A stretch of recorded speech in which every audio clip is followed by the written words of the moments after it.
We'll go live now. I'll give it just a few minutes to let folks log in.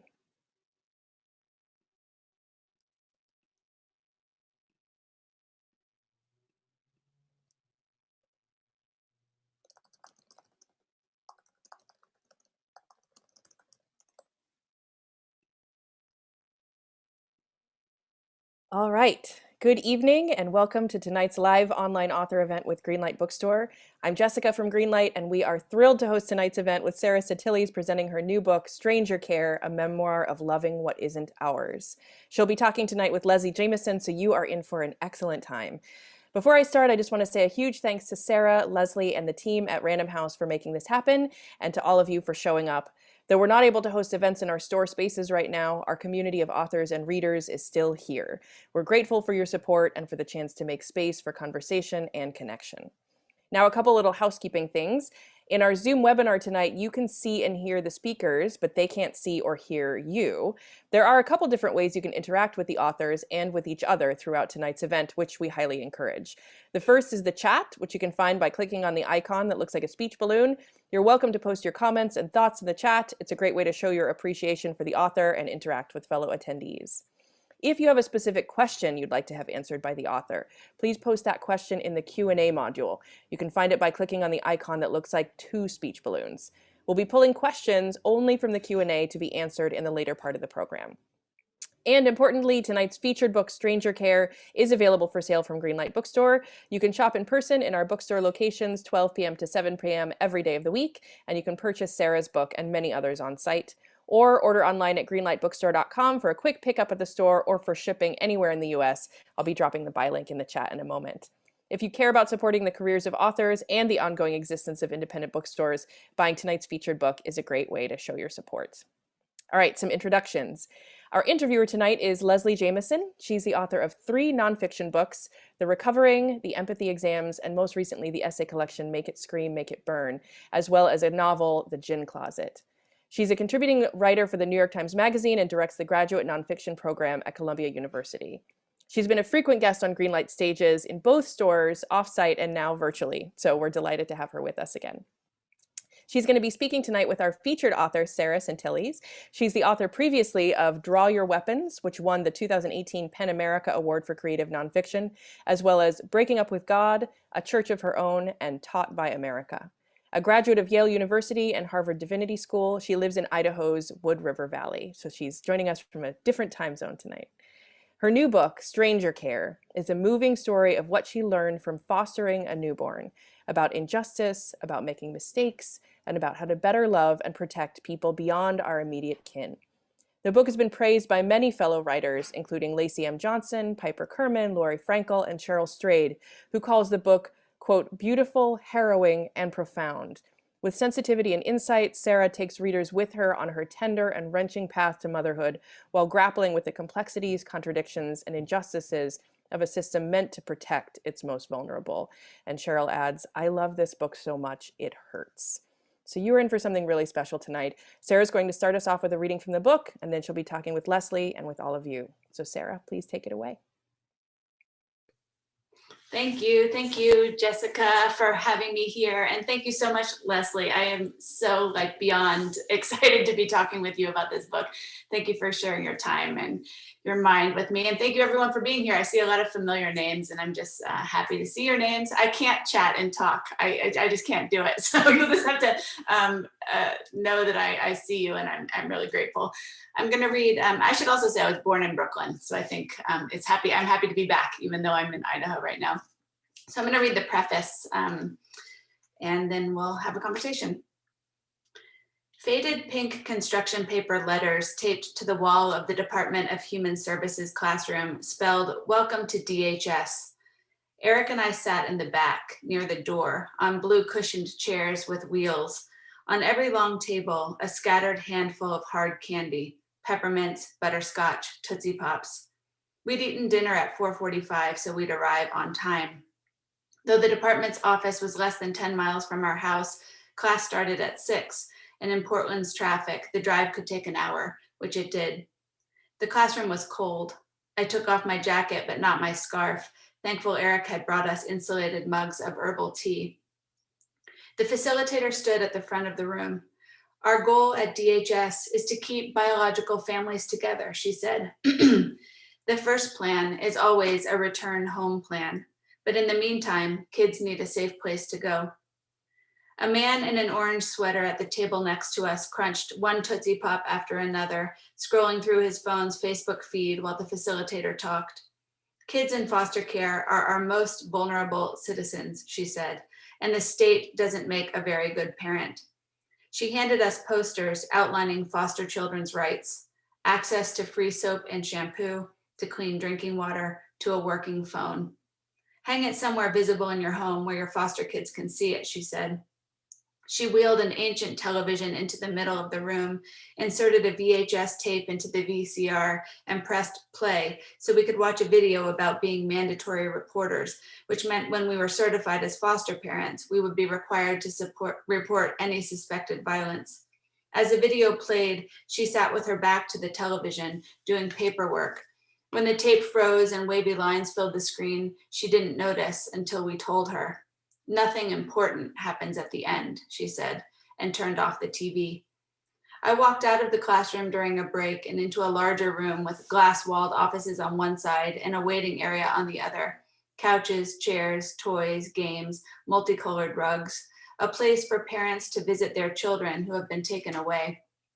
Remember, the facilitator said when we returned, forming a healthy attachment to a child is very different from making a claim on that child. Foster families have to parent knowing the child will leave.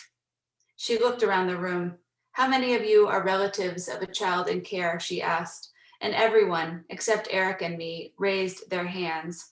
Our classmates were there to be certified as foster parents so they could care for nephews and nieces and grandchildren whose biological parents couldn't care for them. You're doing a good thing, she told them. There are about 400 foster homes in this county. 60% of those homes are like you, relative care providers, but they take care of less than half of the kids in the system.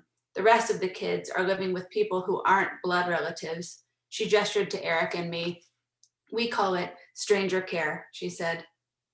I still think about that meeting in Portland 6 years ago, about that version of myself with my hope and my fear pointed in the wrong direction, afraid I wouldn't be able to love someone else's child, unaware of the joy to come and the heartbreak, the helplessness. Given what you know now, would you do it again? People ask. And I know what they are trying to say is that they wish they could lift this grief from me. But it isn't the right question, because this is how we find you.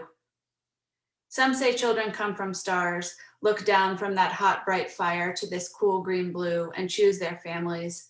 Others say children arrive by stork, winged through sky, cradled by beak and blanket and brought to doorstep. But you will come by phone. For this reason, we have a landline, a word I like to say out loud because of the earth it names and roots me to. Plumb line, divining rod, beacon to find your way home. There will be ringing and a voice saying, "Are you ready?" Then we will ask questions and the voice will answer and you will wait, patient, already knowing our yes, because you decided it. You will teach us that family is everywhere, well beyond the cul-de-sacs of our narrow minds, taking the edges of the ideas we have about who can be loved and who belongs to whom, and stretching them wide. There will be a social worker who will tell us there will always be holes in your story, missing pieces we can't provide. You won't be able to tell them what it felt like when they kicked your ribs, she will say. And I will want to tell her, I knew you before I had ribs. I knew you before bone, before marrow. I knew you when we were dust gathered and mixed with water and animated by wind. Seed, egg, division, explosion, countless are the ways you've been born. You have so many mothers, the one who birthed you, the one who brought you home, the earth, the mountains visible outside your bedroom window, the 3 spruce trees in our yard, ocean, rocks, river, moon, stars. I remember a children's book about a baby bird looking for his mother. Are you my mother? He asked a cat. A dump truck, a wrecked car. Are you my mother? He asked a cow. How can I be your mother? Said the cow. I am a cow. Are you my mother? He asked a dog. I am not your mother. I am a dog, said the dog. But in your story, the one I tell you now, everyone answers yes. Thank you, Sarah. It was so beautiful to hear you read that. And actually, one of the first of thousands of questions that I want to ask you about this book launches pretty directly from that opening. But before I get there, I just want to say to you and to everybody who's gathered here, what I've tried to find language for in the past, but feels worth trying to say again, which is that this book, it flattened me and it changed me. And we use those words about books a fair amount, but I wish we didn't, because they have rarely felt truer to me than they did with this book. It's a beautiful work of art and a beautiful meditation on not just parenting, but really caregiving and what it means to care for other human beings and to care for this world that we share, and to think about the systems of love and care that are both broken and sustaining, and sometimes both at once. And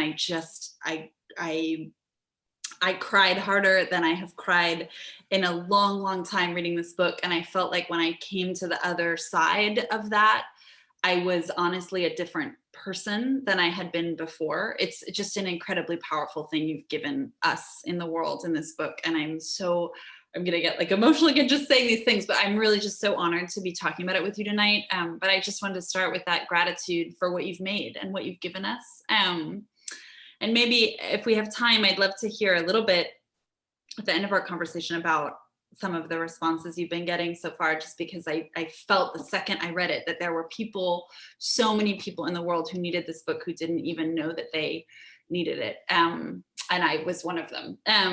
But I wanted to start with this beautiful closing note to your preface about the picture book and the baby bird looking for his mother, and this idea that what you've written here is a book where everyone answers yes to that question. And I just love to hear you talk a little bit more about that. What does it mean for this story that you've written here to be a story where everyone answers yes? And what is the concept of kind of having multiple mothers mean here? How is it one of the ways that you're exploring what it means to be a parent and what it means to love a child? That's a beautiful question. And thank you for your kind words. I got like weepy and flushed. So thank you so much. I wrote this book as a love letter to our foster daughter, whose name is Coco. And I wrote it because I wanted the book to mother her when I was no longer allowed to, if I was no longer allowed to. And I wanted to write a book that might help change how people think about what it means to be human on the planet. I don't mean that in like a lofty way, but I wanted to try to transform our communities so that wherever our foster daughter landed, she might be well tended. And so this idea of mothering started opening up to me. Like, what if mother is a verb? What if it's something we practice? What if it's something that a mountain can do? What if it's something that a red-tailed hawk can do? What if it's something I can do to a child I'm not related to, or to a refugee, or to the whales? What if it's something whales teach us how to do? So mothering became really expansive. And I'm thinking about that even if Coco was no longer with me, I would still be her mother, was one way that I could get through my grief. And then the other transformative part is that Coco does have more than one mother, literally. And, I called the book Stranger Care because that's what Eric and I were called in the foster care system, which is a really alienating term for a very intimate task. But she, and I thought that the stranger I was called to care for was Coco, but really the stranger I was called to care for was her mother, Evelyn, and partly navigating what does it mean to be a foster mother in relationship with a biological parent? What does that look like, and how might that help transform how I understand myself and who I understand myself to be? Mm-hmm. And I think it's interesting just hearing you talk. There's a way in which that kind of expanding notion of mothering as a verb, and even, your own sense of who you were caring for and how, I think that that's a beautiful way to describe some of what the momentum of this book was for me. Because I think when we use words like plot or narrative progression, we're sort of used to thinking about sequences of actions and one thing leading to another, but there are so many other ways that a sense of momentum or motion can be generated, and that sense of kind of exploding the walls around a definition of love. Say, like, what if we thought of that as a kind of narrative, right? That you start seeing it everywhere. You start seeing the system in which love or care happens as like bigger and bigger and bigger. You keep seeing the objects of your care as like pointed in a slightly different direction you imagined. I love that line you read when you look back on that version of yourself 6 years ago, with my hope and my fear pointed in the wrong direction. Like, that's a kind of narrative momentum too, right? Is realizing that the hope was pointed towards kind of in the wrong way and the fear was pointed in the wrong way too. We don't understand ever what the world and our own hearts have in store for us. And I, that idea of a love letter to Coco is so powerful as an impetus for a book. And I think I have a question about both words in that phrase, love and letter, and maybe also the letter one, which is that a lot of this book is written in the second person as an address to Coco, and we get that really powerful turn in what you read aloud, but it isn't the right question because this is how we find you, and that you is so searing on the page when the book turns toward Coco. And I wonder how it worked for you, either on an emotional level or even a craft level, to have the form of address, like whether that was always part of the book, what sort of voice it enabled for you, what forms of speaking it enabled for you.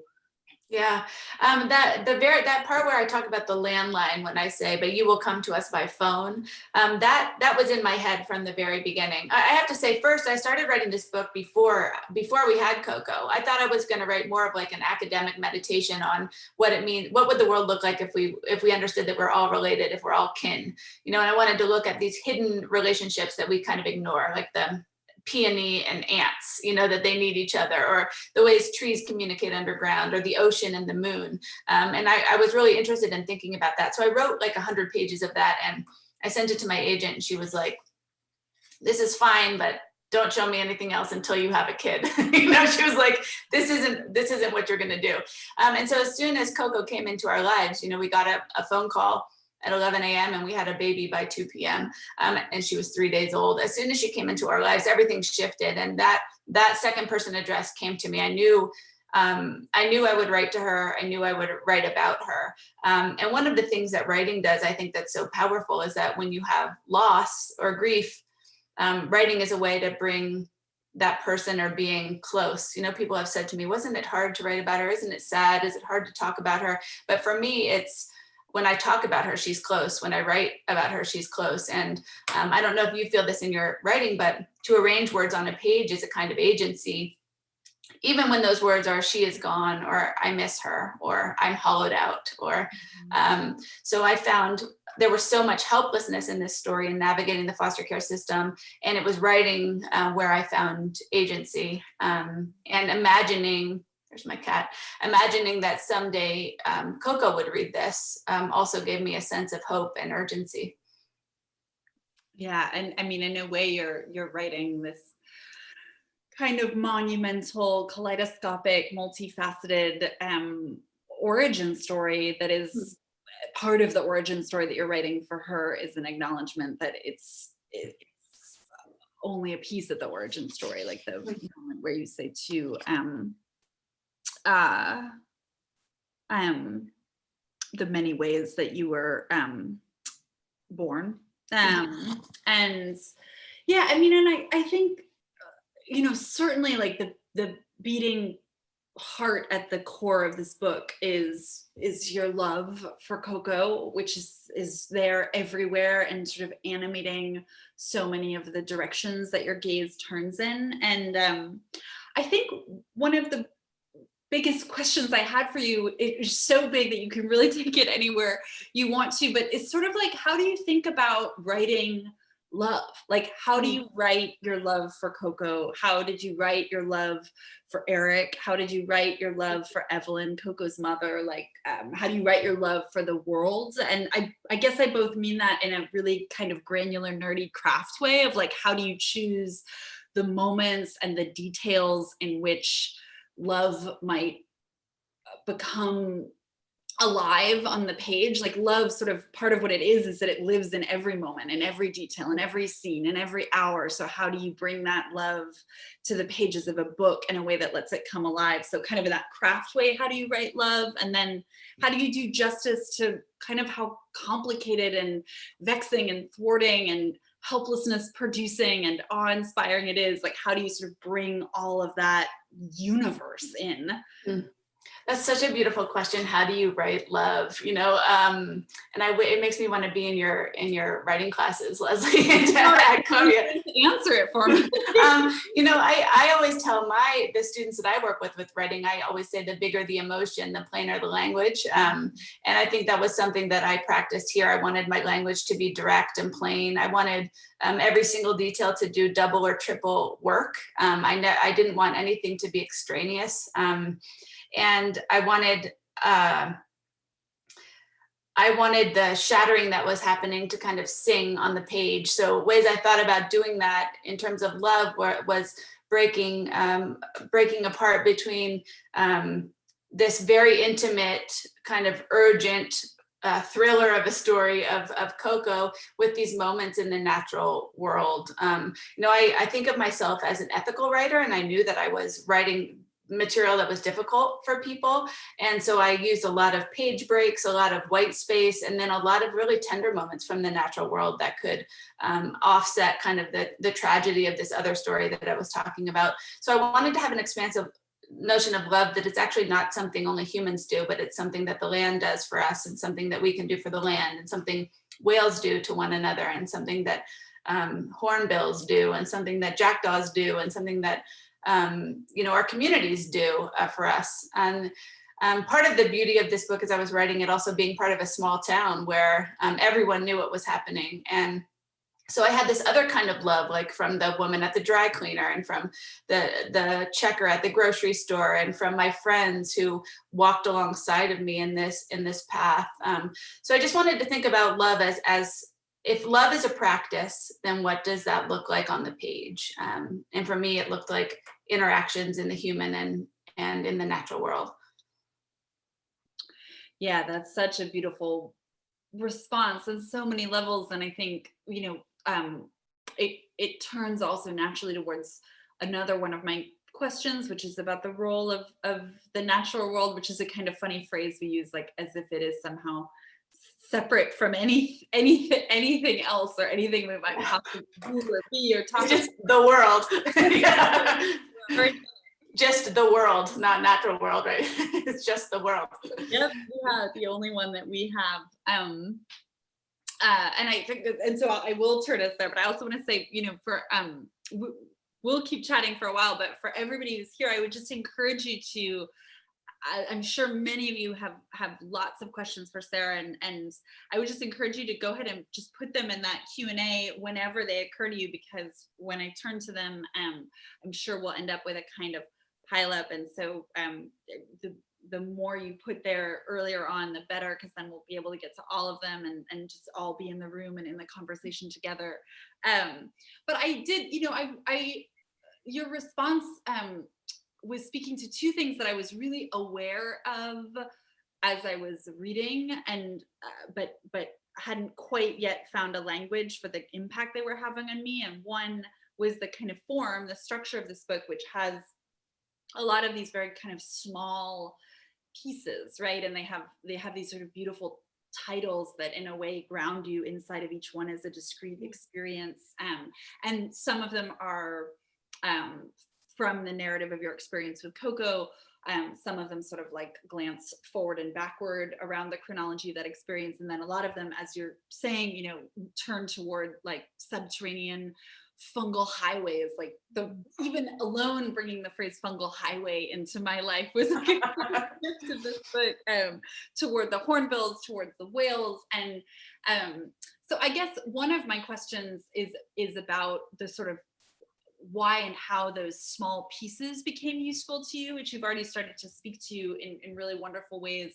And the other is just sort of what kinds of work you wanted those. I guess I was thinking of them as kind of outward glances at these in a way, systems of care that are like hidden in plain sight all around us, but sort of how you understood the kind of gaze of the book working, both in terms of those pivots happening pretty frequently, and then in terms of kind of the range of places they were looking at. Yeah, so the small pieces, I write in fragments. It's how I write. I don't know how you write, but I write in tiny pieces. And I thought that, I used to think that was weird. And then I took a writing workshop with Nick Flynn, actually, another Brooklyn person. And he really encouraged that part of my writing, and had this idea that whatever your attention is drawn toward has something to do with your project. So just like listen to it and be almost like a magpie and collect whatever shines for you. So I like to write in fragments. I like to bring things together that we're trained to think of as separate. You know, I love juxtaposition as a way of making an argument, and placement as a way of making an argument. I also love white space, so that it's an invitation to the reader to make her own decision about what's happening and what she thinks about it, like kind of animate it with their breath and with their ideas. I also, you know, my background is theology, is religious studies, and I take that ethically, this idea of transcendence, that this is kind of connecting to your question about love. How do you show love on the page? Is that I want there to be the sense that my writing about, I want to write generously towards everyone, even the people that I struggle with in this story. I wanted to be generous. And I also wanted to remind the reader that there's more to everyone than what I say about them. And so one way to do that is with these short fragments, so that it kind of points to the limits of language and leaves room for the person to be beyond whatever container we put them in. So that was kind of my thinking about the fragments, is like juxtaposition, argument by placement, and then this pointing to the limits of my own prose. And in terms of moving between Coco and the natural world, I knew that it was going to be this kind of narrow focus on Eric and me navigating the foster care system. And I wanted it to widen. I wanted to widen it out. So I almost imagined it like narrow and then widen, and then narrow and then widen. And to remember like two things. One, if it's hard for me to navigate this system as a white woman with privilege and money, what is it like for the 500,000 children trapped in this system to navigate? What is it like for a birth parent to navigate, who might be poor, who might be struggling with addiction, who might not be white? And then also that my heartbreak is not the only heartbreak. That was a line that kept staying with me. My heartbreak is not the only heartbreak. And the medicine that I found during these times were by three ways: writing, walking, and doing activism, and specifically protecting immigrants in my community. So that was also part of this desire to widen, to have like a more, a broader framework to remember that my heartbreak's not the only heartbreak. I love that sentiment more than I can possibly say. And to be totally honest, as you were saying it, I was thinking like, where I only have one tattoo, but I know I will get more. And maybe that will be one of them. I was literally thinking for my body. I was like, where can I put my heart? Oh my God, if you do that, that would be amazing. Maybe yours right on the, yeah, I love it. Yeah, I mean, and I think actually what you said too about, because about the kind of some of the function of those outward gazes makes so much sense to me. Both, I mean, I love that line, I put it in the chat as well, like that idea of like trusting the intuition of your own attention and like collecting what shines for you, and believing that where your gaze goes, it's going there because whatever it's looking at has something to tell you that you might not understand yet about what you're exploring. It's so true to what it means to be alive or curious in the world. Kind of not quite knowing, to be humble enough to know that you don't yet know why you're looking at the thing you're looking at. Like that is so often, I think, where really great writing comes from, and just great qualities of attention come from. But also thinking about like conceptual, I think I had been so excited by some of the conceptual connections between these systems of caregiving you were finding in the natural world, or ways of caregiving, and then the story you were telling about Coco, that I wasn't completely paying attention to this sort of masterful other work that those outward gazes were doing, in terms of providing both a kind of an expansion of the field, and also, you know, those tender moments in nature providing a kind of relief maybe in some of those really difficult moments. But I think that that idea of expansion was actually connected to something else I wanted to ask you about, which was really a question about writing about bureaucracy and writing about maddening systems, because in a way it's like one of the hardest things I could imagine writing about is like really trying to be honest about and not eliding, because you could imagine an approach that would just elide a lot of that gridlock, frustration, repetition, and it I'm sure you did elide a lot of it, but it actually, what you've given us is a feeling that it's not like you're eliding away all that mess, but you're also not making it dead on the page. Like you're being real about that part of the experience. And I guess and it makes sense to me that the kind of natural world would be a counterpoint in a way that was, well, like offering a different sort of experiential texture maybe than some of that bureaucratic writing. But I guess I'm curious how you approached that part of this story, or telling that part of this story, like how to write bureaucracy, how to write frustration, how to write unreturned phone calls, how to write systems that are, sort of failing a lot of people, even as they are composed of actors who are often really trying to do the best they can. I thought a lot about how social workers are dealing with so much unprocessed trauma, and you really honor that in this book as well. Anyway, just how did you kind of write bureaucracy with humanity and with heart and with vitality? That was hard, honestly. I mean, I had so much rage. I had so much rage about what happened and how it was happening. And I didn't want my rage to be on the page. I was okay with animating rage in my reader. So it's something that I think about a lot. Like, how do you, instead of telling your reader what to feel, how do you generate those feelings in your reader? And so the bureaucracy was a lot of stripping down, stripping away, letting just the words that people said to me speak for themselves, letting the repeated phone calls speak for themselves. I think again, that was the harder place for me to be a generous writer, and to remember that these are exactly what you said: traumatized, underfunded, under-resourced systems filled with people who are trying their best and have unprocessed trauma, don't even understand themselves as traumatized. They see the worst that we do to one another, to children, every day. So I also wanted to make it funny, because bureaucracy is funny. There's like these moments that are really painful, but also absurd, just absurd. So I wanted to be able to capture both of those things. And I took a ton of notes. One of the things I recommend for all writers is, especially when you're going through a difficult situation, is to take as many notes as possible. Because then you get to be both writer and observer. I mean, both like experiencing it and observing. It gives you kind of the distance of a journalist or something. And so when I would hear phrases that were so traumatic to me, like there's a phrase called broken baby, for example, that they just throw around in the foster care system. Like, oh, a social worker said to me, oh, she likes to take broken babies. I was like, broken how? What do you mean? But all those that collecting that kind of the language of bureaucracy, the language of distance, the language of control, the language that we use to try to tame what feels overwhelming. I just collected. So I remember Eric looking at me when I would get off the phone and I'd be like sweating and crying, and I had a kind of helplessness I'd never felt before, kind of rage I hadn't felt before. And he would just look at me, go right. And I would just spew onto the page. And I'm so grateful that I did, because then I could, turn it and try to make that sing in a way. And luckily I had that material to work with.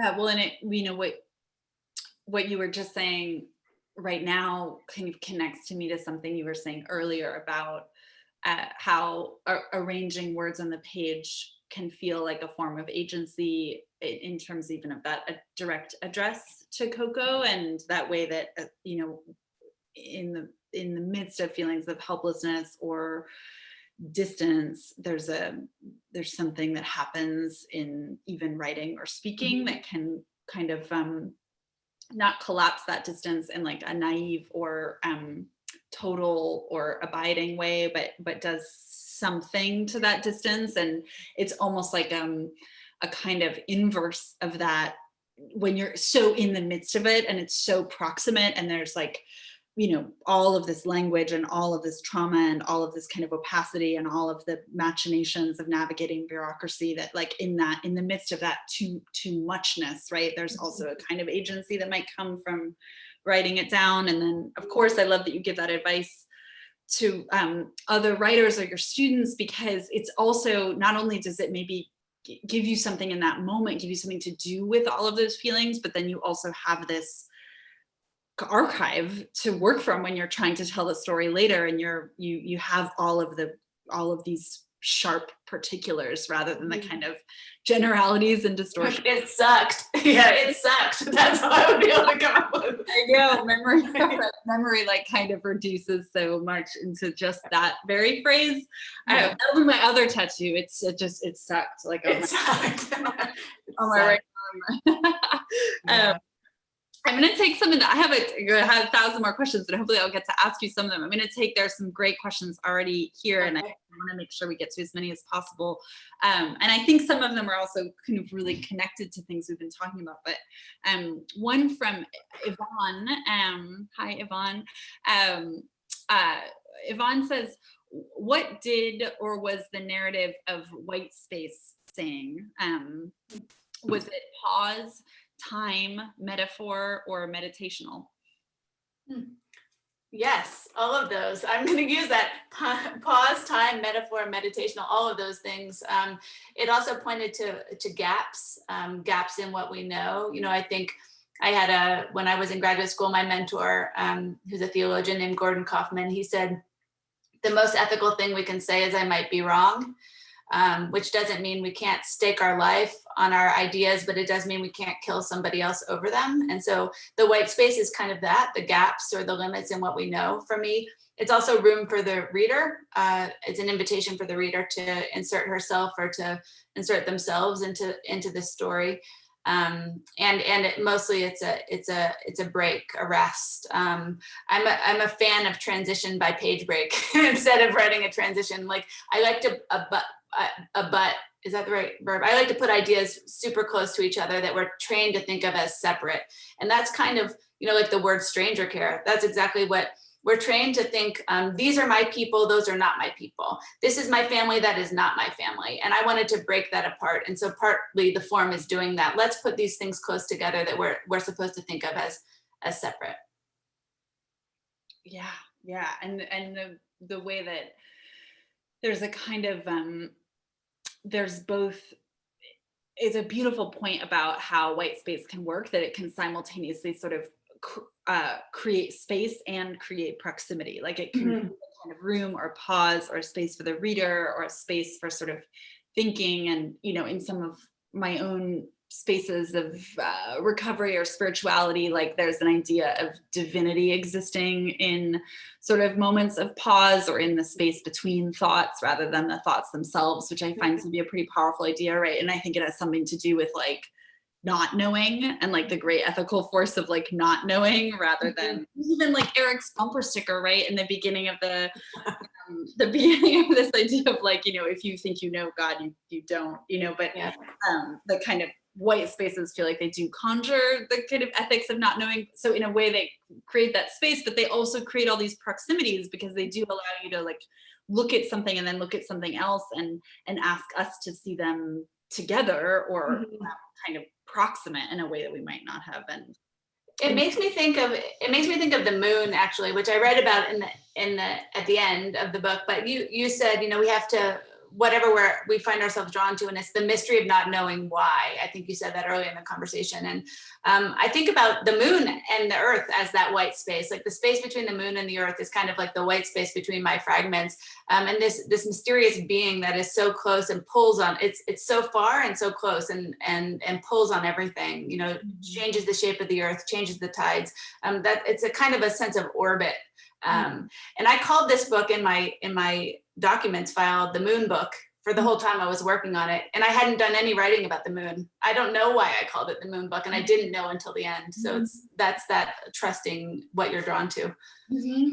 Well, and it's crazy because, you know, and I'm going to ask you one quick moon-related question, just because you took us there, and then take us back to some of the wonderful questions that are in the Q&A, and others. I would encourage you to put your questions there as well, and I will get to all of them.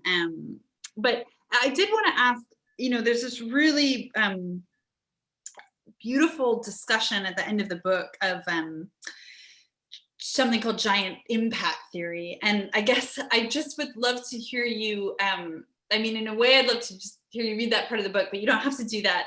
I'd love to hear you just talk a little bit about giant impact theory and how that became one of the angles from which you were thinking about or living through what happened to you here. Sort of like, what is giant impact theory, and what was it allowing you to see or say or wonder about here?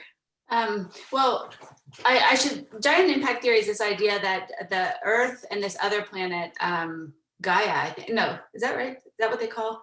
I think, yeah. I'm not sure, that they collide, and they become almost one, and then the moon is part of that, is a result of that collision. And people are arguing about it because the moon is basically made of the same material as the Earth. So people have asked, well, where's the material of that other planet? And they say, well, it's the same material. They must have been the same material as Earth when they collided.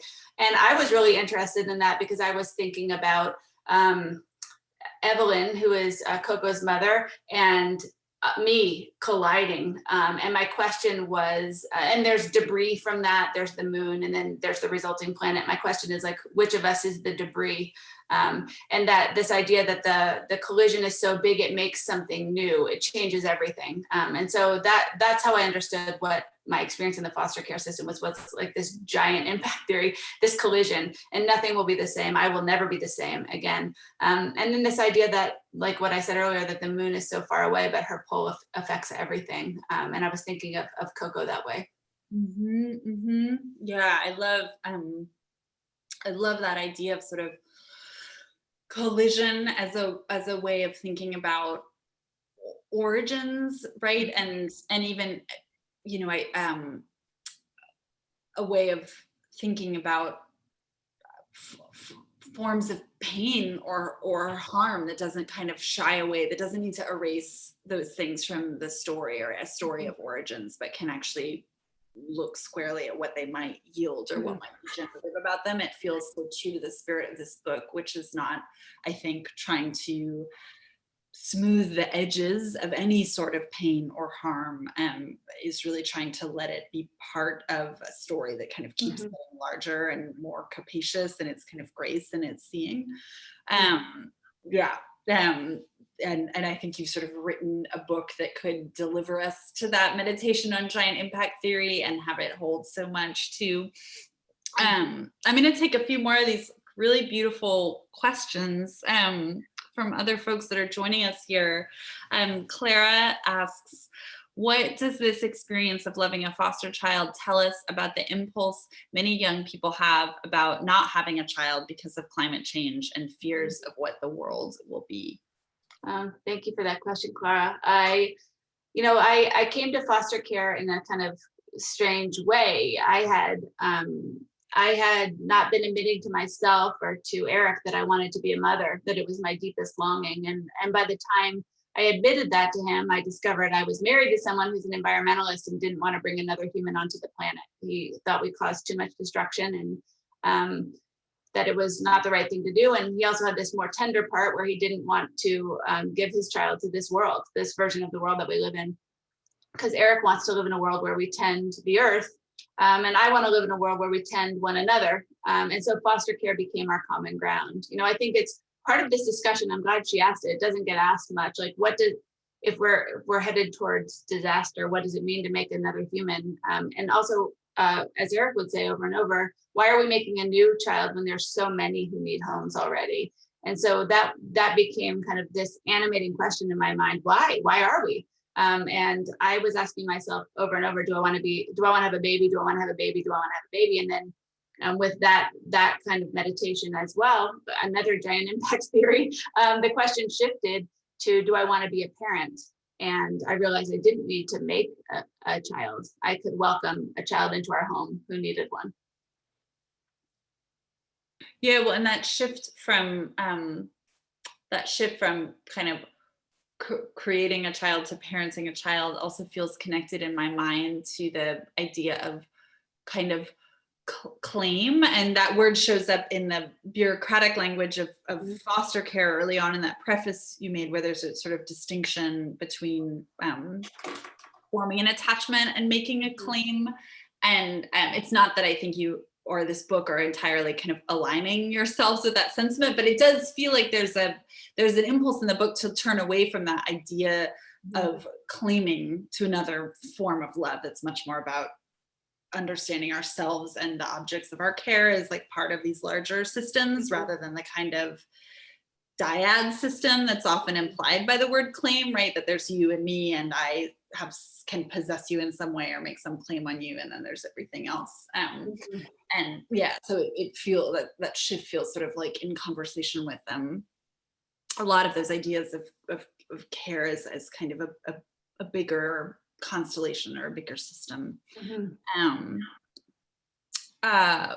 This one is a beautiful question that I would love to hear your answer to. Kayleen, I hope I'm saying that right. Kayleen says, with this book on stage, out in the world, and your personal world changing moment to moment, where is your new love best expressed? How is now changing your understanding of love? Oh. Hi, Kayleen. I have to say who Kayleen is. So Kayleen, my book before this is called Draw Your Weapons. And one of the main people in that book is Kayleen's father, who was a conscientious objector during World War II and protested the internment of Japanese Americans, and was put in prison, and while in prison built a violin. And I wrote about that idea, but that's the idea of making art in the face of violence that feels like it can't be stopped. So hi, Kayleen. And her question is, where's my love going now? Is that the question? Sorry. Yeah, well, I'll say it again because it was sort of put in a singular way that I don't want to misrepresent. But with this book on stage and your personal world changing moment to moment, where is your new love best expressed, and how is now changing your understanding of love? Thank you. So I think my love is in the same places. I think it's a really interesting question. How do we love those that are not with us anymore, whether that's death or separation or some other kind? And for me, my answer is through meditation. I meditate to Coco every day. I also get to see her. We're still in relationship, which I don't want to give too much away, but we are still in relationship. My love is going towards tending my community in terms of doing activist work. My love goes towards teaching, supporting other people to be creative. And a lot of my love and my time and my sleeplessness is now going to a brand new tiny baby boy who Eric and I adopted, or in the process of adopting, who was born 3 weeks ago. So that's taking up a lot of my love practices, being directed towards him. Yeah, it's so you and I have talked about this a bit in other channels, but it is a kind of awe-producing cosmic simultaneity that this book is coming into the world as your love is being directed in those ways. And I love even hearing you talk about those multiple forms of love, because this is another conversation for another day, but I think a lot and struggle in myself with the ways in which, like, parenting a young child, which feels so demanding and exhausting and sort of focuses your love in a very particular small way, how to have that form of love exist alongside the others rather than sort of obliterating them, right? Like the forms of love that are activism and like trying to kind of fight for a world that it might even be just like a modicum less unjust than it is right now, and loving as teaching as a form of love, and sort of like how to try to conceptualize of a life or a practice that makes room for them, but even just kind of naming them in that way is really beautiful to hear you do. And I think well, I'm gonna ask this last one that's up there right now, and also encourage other people who have questions to put them there, because these have been so wonderful so far. And then I have many more, but one more that was directly coming to mind off of what you just said. Well, one question from early on, favorite tips on revision. And actually, I would be interested in kind of how revision connects maybe to even a lot of the ideas you've been talking about so far around the shifting and movements of your gaze. I love to revise. It's like one of my most favorite things to do. A couple things that I do. One, I just save as. So like for one little fragment, I might have 64 iterations of it, but for some reason saving as and then giving it, like tree story dot 64 makes me braver in my revision. I imagine revising almost like combing. I try to comb out what doesn't belong. I'm a very spare writer, so I want to like reduce, only have what's essential. I look carefully at details and description to make sure I want my descriptions of objects and of the natural world to do thematic work. I don't want anything extraneous. But the best revision technique I learned from Nick as well, which is I cut things up and tape it back together. So I did a lot of that. My editor at Random House, Andy Ward, who's a brilliant, generous human, he has room for me to do this like weird fragmentary, like put things together. And but he gives me this assignment where I have to be able to say what each section is about. So there's these tiny sections and then there's parts, almost like a big chapter. And he wants me to be able to say what each chapter is about in one sentence, which is very hard, but makes it very clear what doesn't belong. So I'll take the fragments and I'll tape them together and then retype it into the computer and then cut it up again and then retype it in. And I do that over and over and over again. I'm a big believer in a term you use,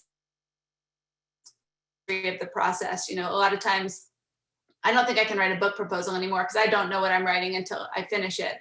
And it's hard to know what is garbage and what is a gem until you really know what you're doing. So I save everything, and I believe also that our ideas are watching us and they want to see how you welcome them. So if you welcome one nicely, then more will come. If you like bash it and tell it how stupid it is, they will all hide in the back of your mind and not reveal themselves. So I don't pare it down until way in. I don't do a lot of revising until way in. I try to do mostly generative writing first.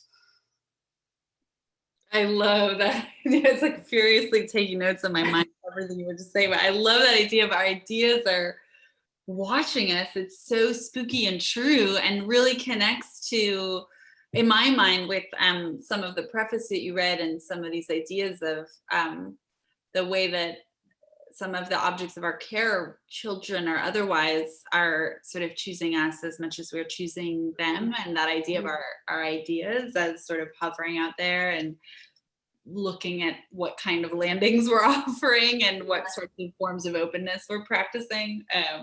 I also love that idea about, you've mentioned a couple of times around detail combing and details doing multiple kinds of work. And it, made me remember something Marilyn Robinson said when I took a course with her years ago about dialogue, where she said, essentially that every line of dialogue in a work of writing should do, I can't remember the number, was 3 or 5 different kinds of work, but it felt like it kind of blew my mind when she said it. It seemed true, and it also seemed hard.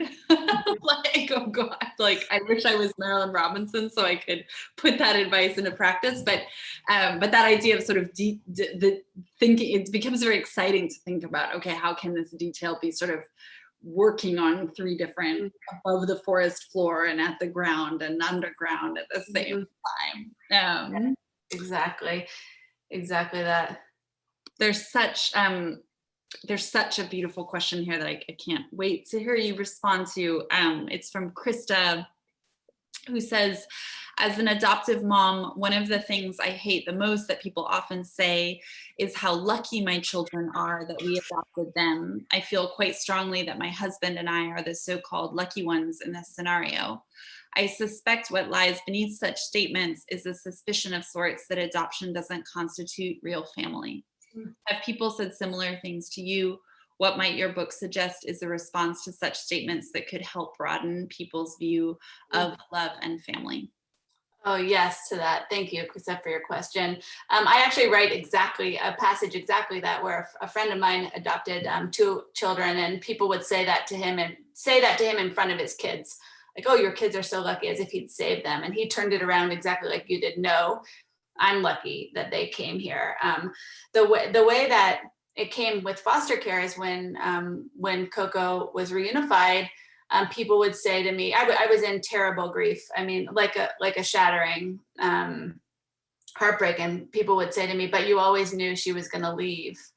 And to which I said, well, we know the people we love are going to die. And it doesn't change that our loss is no less when they die. And so it was that hint kind of that you're getting at with the adoption question, that like, they're not really yours, or like, you don't really belong to each other, or somehow that relationship is less. And people always used to say to me before I had kids, before I was a parent, you never know love like you know until you give birth or whatever. And that annoys me so much, because it frames non-parents as deficient in some way. It also makes assumptions about what kind of love I'm capable of, or what I've felt.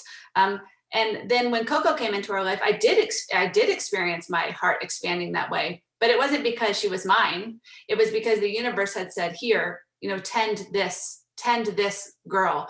And I think that the universe is saying that to us all the time. Here, tend this refugee, tend this asylum seeker, tend this river, tend this community, tend this library, tend this class, tend this artist. And we have taken this idea of family and narrowed it so much, as if this is the only kind of love humans are capable of. This is the only place where we get to be generous and expansive. And I wanted this book to shatter that, and to say, family is made, it's not found. Love is a practice. Parenting is a practice, and that we need to have a much more expansive view of who we're called to be in relationship with. And that word claim that you brought up, who makes a claim on us, what makes a claim on us, and why. And I think the narrow stories we tell about biological family are our fear. We want to only be responsible for a certain number of people. If you expand family, which adoption does, our adoption is an open adoption. So we're now in relationship with his biological mother, who's extraordinary, and her daughter, and her mother, and like our family expanded. What would the world look like if we lived as if we were all kin, and we're all made of the same material, just like the moon and that planet? What would it look like if we actually believed that? How would we live? Adoption gives us the opportunity to practice that. So does foster care. So does activism. So does writing. So does reading other people's stories. Yeah, I mean, that's just like a stunning answer on so many levels, in that, and certainly kind of even kind of inverting the syntax of claiming, right, where it doesn't become about making a claim on another creature by loving them, or a claim on them that kind of possesses them in some way, but thinking about what makes a claim on us, in the same way that maybe our ideas aren't things we produce, they've been things that have been watching us the whole time. And then certainly kind of naming both the grace and the terror of breaking some of those boundaries of what love can mean, or who we might care for, because it is sort of terrifying to think about that love and that accountability, but also like deeply, deeply transformative and beautiful. I have to bring up one more thing. This theorist who I love, named Ariela Azale, who wrote a book called The Civil Contract of Photography, and I wrote an essay about it for the New Yorker, but she made me really think about this idea of claim, because she was talking about how when a person allows themselves to have their picture taken when they're suffering, or when violence has been done, they're waiting for you to see it. And that when you see that photograph, then you are forever in relationship with that person. There's a contract that binds you to that person to try to stop that violence, or to try to stop future violence that looks like that violence. And so that's how I've been thinking about it. Like, what is required of us? Who are we responsible to? What are we responsible for? And what does that look like as family, as community, as a planet? I love that. I love that you shared that. I love that piece that you wrote about her work. And maybe I know that Jessica's going to jump in a second, because we're almost out of time. But I guess I wanted to close with One last question that, that actually, that the Krista's question was making me think about as well, which was just, I'm curious what it has been like for you so far to hear from readers of this book, because I imagine it's already touched so many people and will continue to do so. And I just wonder what you have glimpsed of that and heard of that process from readers. I love being in touch with readers, and people have been so generous in their responses to this book. One of the things I've heard that actually surprised me, but it has been the same across the board, is that people read it like in one sitting. They don't stop reading it. They'll write to me like, it's 4 a.m. and I just finished. And so that makes me feel really good, like that even people who know how it turns out are enwrapped in it in that way. And also people have said that it's sad and they've cried, but that it strangely gives them a sense of possibility and hope for what transformation might happen if we expanded our sense of love and family. And so that's been really rewarding, that it is a specific story about foster care, but it's a larger story about what does it mean to be human, and who are we responsible for, and what would it look like to do a better job tending each other. I both read it very late at night after my daughter was asleep, and also very much, I think there's a reason people return to that sense of being sort of broken and then rebuilt or something by this book, because to me, I did experience a sort of deep sense of grief and sometimes outrage as I was reading it. But that's why I think I keep coming back to that word rearrangement, that it did a kind of rearrangement, because it really feels like there was a kind of building back up that chimes with that sense of possibility that others have been articulating. I'm so glad. I'm glad to hear you speak about this book. It feels like such an honor to be in conversation with you about it, and thank you, Jeff.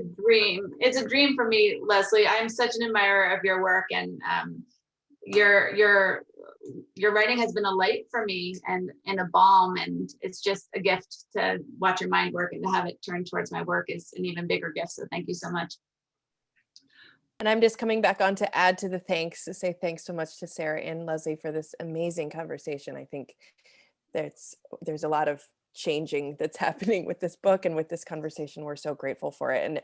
And just a reminder to everyone that the link to buy the book is there in the chat, or you can stop into Greenlight Bookstore or whatever bookstore is near you, wherever you are in the world, and pick it up. It's worth doing. I can't say enough. I like, for anybody here who has not yet read this book, it will change you. So please do. Thank you. And thank you, Greenlight Books, for hosting this. I love bookstores, and I'm just grateful for all you do to support writers and readers and books. Thank you. Thanks so much, Sarah. It was lovely to spend the evening with all of you. Have a good night. Thank you so much. Thank you.